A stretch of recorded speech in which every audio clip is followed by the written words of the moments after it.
Hello everyone, welcome back to Believer Science Academy, Bengaluru. This is Daily Current Affairs.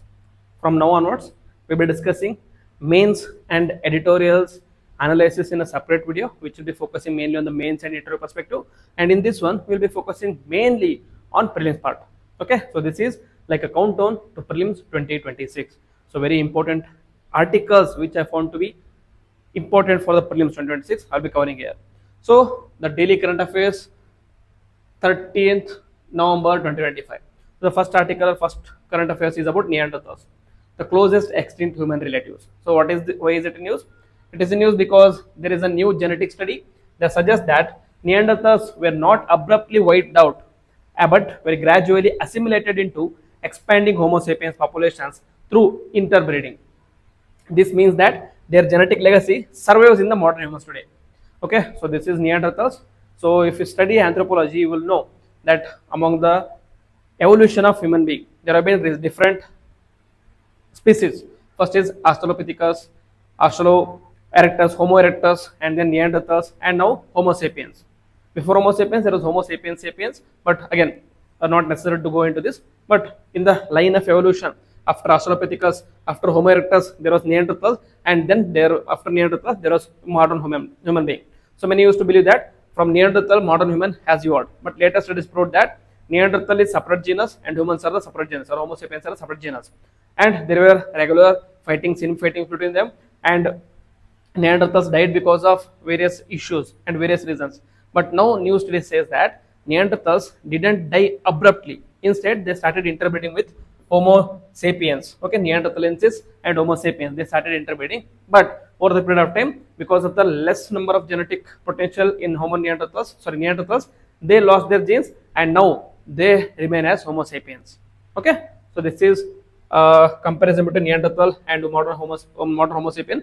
So modern Homo sapien is tall but gracile, but Neanderthal is robust and smaller. Okay, and he also had a bigger brain size, but the brain size was not relevant for his growth because his backside of the brain, okay, the backside of the brain was bigger, which is not necessary in development of intelligence, whereas compared to human beings, the frontal lobe of the brain is bigger, which helps in the growth.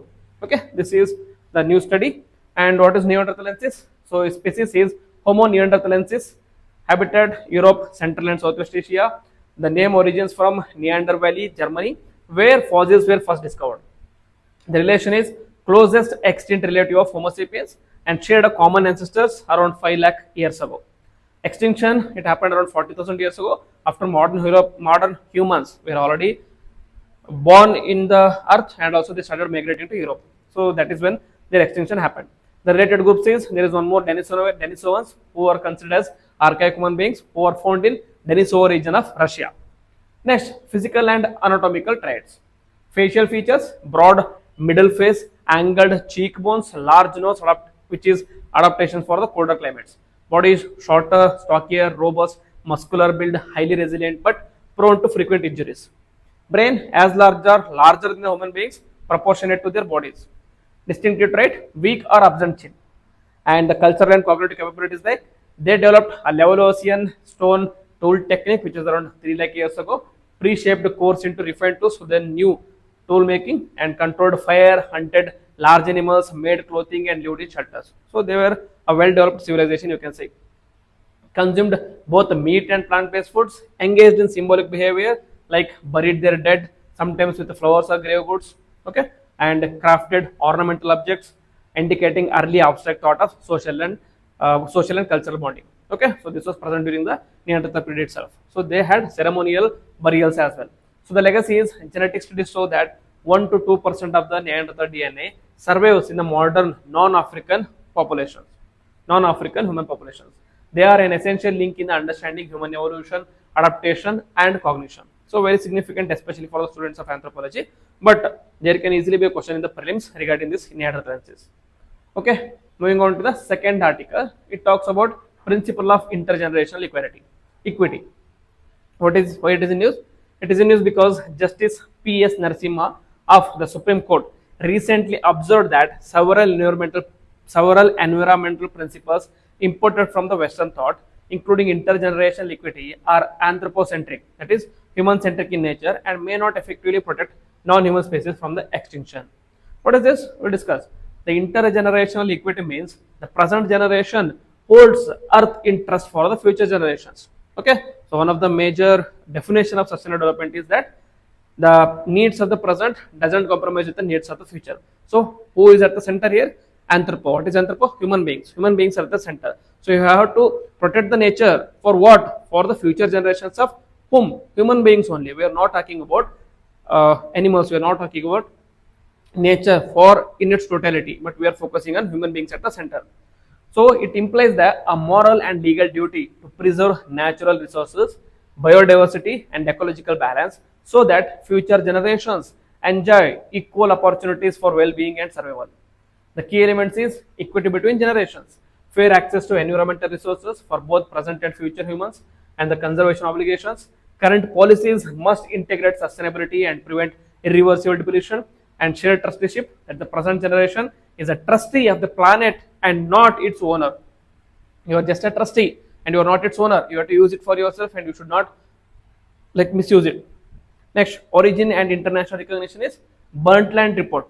This is a report that introduced the idea of sustainable development. That is development that meets the needs of the present without compromising the ability of future generations to meet their own needs. The Rio Declaration of 1992 talks about added a rights-based dimension. That is, development and environment must serve both present and the future generations. But again, here the focus is only on the present and future generations of human beings. UNFCCC, it embodies intergenerational equity within the global climate regime.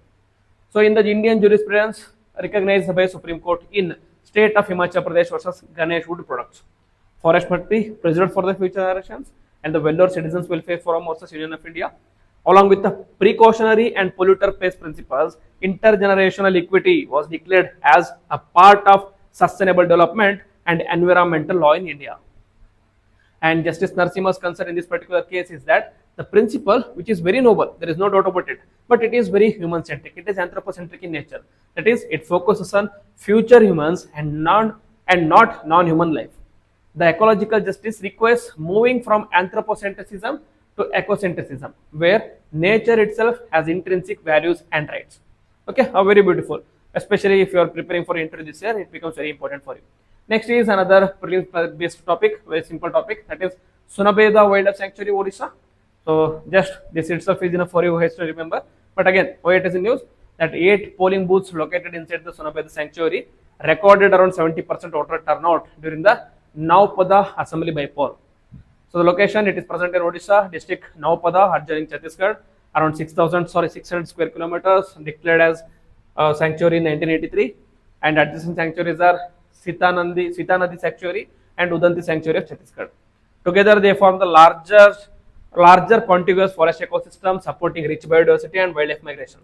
Physical features are characterized by a vast plateau, deep canyons and 11 waterfalls. Jonk River, which is a tributary of Mahanadi, originates here. The Jonk Dam provides irrigation to the surrounding regions. The catchment area, which is vital for the hydrological balance in the western Odisha. Vegetation or the flora, dry deciduous tropical forests are very important, and the wild species are bija, teak, sisu, asan, etc.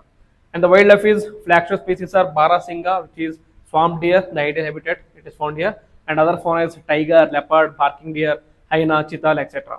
Serves as a migration corridor for rare wild buffaloes between Odisha and Chhattisgarh, very important. Conservation status is critical for maintaining the genetic connectivity among the central India's wildlife population. Potential for inclusion in a transboundary landscape conservation initiative, Odisha and Chhattisgarh. And the final prelims pointer for the day is about Ethiopia. Why is it in news? It is to host COP32 Climate Summit 2027. So Ethiopia is set to host COP32 Climate Summit in 2017, becoming one of the few African nations to lead a global climate conference. Official confirmation from the UNFCCC Secretariat is expected to soon. The move reflects growing recognition of Africa's climate vulnerabilities and Ethiopia's push for green development and climate resilience. Ethiopia is part of Africa, and it is also part of this Horn of Africa region, which constitutes Djibouti, Eritrea, Ethiopia,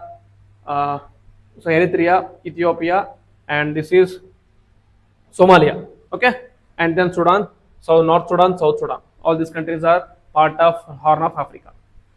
Next, it is a landlocked since 1993 secession of Eritrea. Previously, Eritrea was part of Ethiopia. Then it seceded from Ethiopia and making it a landlocked country. North Eritrea, Djibouti, Somalia, Kenya, South Sudan, and South Sudan. And the political and the cultural profile is, it is a federal democratic republic, and the capital is Addis Ababa. This particular city was asked in 2022 prelims, UPSC prelims. So just remember the names. Currency is Ethiopian birr, which is ETB. Language Amharic, which is official, and then Oromo, Somali, Afar, Tigrinya. Physical geography, known for rugged and diverse topography, one of Africa's most complex landscapes. Major rivers are Rift Valley River. Major features: Rift Valley, Western and Eastern Highlands, Western and Eastern Lowlands, and the highest point is Mount Ras Dajan, 4,533 meters, in the Simeon Mountains. Major rivers are Blue Nile, very important, which is called as Abai. Abai, origin from Lake Tana, key tributary of the Nile. Omo River, Awash River, and some of the other rivers.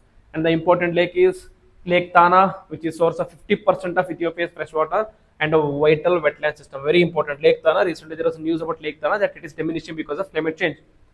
Environmental significance: faces major climate change challenges such as deforestation, desertification, and droughts.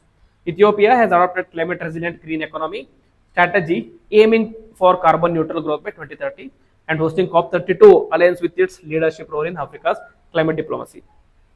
So in the historical and global role, it was among the first independent nations to sign United Nations Charter, played a central role in African decolonization and Pan-Africanism. Addis Ababa hosts the headquarters of African Union and United Nations Economic Commission for Africa. So it has a good profile with respect to international commissions. And finally, the Greater Fleming Sanctuary, Dhanushkodi. Just remember that it is a Greater Flamingo Sanctuary which is present in Dhanushkodi, Tamil Nadu. Warning of possible threats to migratory birds and fragile ecosystem. That is what is in news. It is in Ramanathapuram, Tamil Nadu. Dhanushkodi, at the southern tip of India, lies within the Gulf of Mannar Biosphere Reserve, one of India's richest marine biodiversity. And mangroves, sand dunes, mudflats, marshes, etc. are the features here. And in flora and fauna, bird life is around 128 species, including great flamingo, lesser flamingo, waders, terns, herons, and other migratory birds. Very important with respect to migratory birds. Fish, crustaceans, mollusks, and nesting sea turtles is the marine life. And mangroves, Avicennia and Rhizopora species that stabilize the coastlines and protect against erosion. And about the greater flamingo, it is the largest of all flamingo species. Distinctive trait is long neck, pink feathers from carotenoid pigments in diet, and specialized break for the filter feeding on algae and crustaceans. Africa, Western Asia, Southern Europe, etc. And IUCN Red List is least concern in the Wildlife Protection Act of India 1972. It is under Schedule 2. And the current concern is the proposed wind energy project could disrupt the migratory flight paths along the Central Asian flyway, leads to habitat degradation, affects ecological integrity of the Gulf of Mannar Biosphere Reserve and India's first marine biosphere reserve. Okay, so this is about today's current affairs for the prelims. I know I have speed ran through this one, but from tomorrow I'll be explaining it a bit crisper way so that it is important and easy for you to get ready for the prelims. So if you like the video and the initiative, please hit the like button, comment on it, and also share with your friends. And if you're new to the channel, please subscribe to the channel and click on the bell icon so that you don't miss any notification. With this, I will end the video. Jai Hind, Jai Karnataka.